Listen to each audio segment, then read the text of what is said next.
Pendapat yang paling kuat pada makmum membaca Al-Fatihah atau tidak di belakang imam, yang disepakati oleh para ulama, yang saya sebutkan dulu yang disepakati ya. Yang disepakati adalah kalau sholatnya sir, tidak ngerasin suara, seperti misalnya duhur, asar, kemudian rakaat ketiga maghrib dan 2 rakaat terakhir isya, gitu kan? Ini namanya sholat sir, kecilin suara. Maka wajib makmum membaca Al-Fatihah. Wajib makmum membaca Al-Fatihah, gitu kan? Kecuali dalam keadaan ini khilaf ulama, bagaimana kalau dia baru membaca Ar-Rahmanir Rahim, Maliki Yaumiddin, imamnya Allahu Akbar ruku. Apa yang dia harus lakukan? Jumhur ulama mengatakan ikuti imam. Karena dia sudah berijtihad, dia sudah baca, gitu kan? Tapi tidak selesai. Sama dengan orang masbuk, baru Allahu Akbar, imamnya kita baru baca 2 Al-Fatihah sudah ruku. Apa yang harus kita lakukan? Jumhur mengatakan ruku saja. Imam Syafi'i mengatakan tidak, harus dia baca. Nggak bisa. Dan dia boleh ketinggalan untuk mengejar Al-Fatihah sampai 3 gerakan. Kalau dalam madzhab Syafi'iyah, gitu kan? 3 gerakan artinya ruku, sami'allahu hamidah, sampai sujud pertama. Nah itu dia boleh tetap menyelesaikan Al-Fatihahnya lalu dia mengejar imam. Karena pentingnya masalah Al-Fatihah ini. Tapi kalau sholatnya jahar, ngerasin suara, subuh, 2 rakaat pertama maghrib, gitu kan? 2 rakaat pertama isya, maka ini hukumnya jumhur mengatakan tidak ada bacaan bagi makmum, kecuali imam memberikan jeda waktu. Beranjak daripada hadis yang sahih bahwasanya Nabi SAW pernah mengatakan waladhdallin amin, lalu tiba-tiba sahabat di belakang berlumba-lumba baca Al-Fatihah.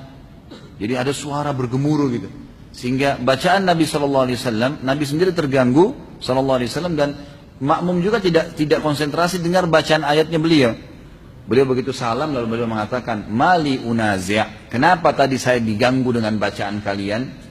Kata perawi hadisnya, kalau saya tidak salah Abdullah bin Umar radhiyallahu anhu berkata, mulai semenjak itu saya tidak pernah lagi membaca Al-Fatihah di belakang Nabi SAW kalau sholatnya jahar, kalau sholatnya ngerasin suara gitu.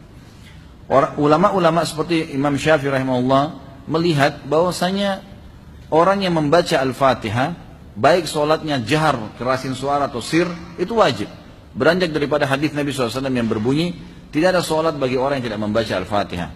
Maka beliau tidak membedakan antara sholat berjamaah atau sholat sendiri. Ya, kalau sholat sendiri mutlak harus baca ya, tidak boleh sama sekali tinggalkan Al-Fatihah. Batal sholatnya kalau tinggalkan Al-Fatihah. Kalau sholat berjamaah, sebagaimana saya sebutkan tadi, khilaf di antara ulama itu. Imam Syafi'i semuanya, mau sholatnya jahar atau sir, semuanya harus membaca Al-Fatihah. Allahu alam, kalau kita simpulkan, kalau saya simpulkan dari pendapat-pendapat ulama ini, saya melihat kalau seandainya imamnya membaca Al-Fatihah dengan suara keras, jelas, ya, kita dengar ya, kita dengar. Seperti sekarang ada mic. Lain kalau mati lampu gelap, tidak kedengaran suara atau kita terlalu jauh dari imam, itu lain. Walaupun sholat jahar tetap wajib baca Al-Fatihah tuh, karena kita tidak dengar. Karena memang Allah berfirman, umumnya ulama berpegang pada ayat ini, a'udzubillahi minasyaitonirrajim, fa idza quri'al qur'anu fastami'u lahu wa ansitu. Kalau Al-Qur'an dibacakan, dengarkan baik-baik dan ya telitilah, jelihlah. Berarti kasusnya adalah kalau dengar. Kalau dengar kita nggak boleh berkata yang lain, gitu kan? Nah, kalau imam sholat jahar, maghrib misalnya, tapi mati lampu, kita di saf ke-5 atau ke-6, ke-7 ke belakang, nggak dengar. Atau sholat di belakang, perempuan nggak dengar sama sekali. Mereka tetap baca Al-Fatihah, selama tidak dengar. Tapi kalau mereka dengar Al-Fatihah itu, seperti tadi imam kita Masya Allah membaca misalnya, kita dengar. Dan pada saat mengatakan waladhdallin, kemudian semua mengatakan amin. Begitu selesai amin, imamnya baca langsung surah. Nah ini Allahu alam, yang lebih dekat pendapat ulama mengatakan tidak lagi baca Al-Fatihah. Kembali kepada hadis, ya, bacaan imam adalah bacaan makmum. Itu sudah ada hadis yang menjelaskan masalah itu. Tapi kalau imamnya jeli dan dia lebih faham masalah fikih menjadi imam, adalah setelah waladhdallin amin, imamnya diam jeda 7 ayat Al-Fatihah. Maka pada saat itu makmum silakan baca, gitu kan? Dia membacanya. Jadi ini tinggal tergantung bagaimana kondisi imam memberikan dia kesempatan. Allahu a'lam.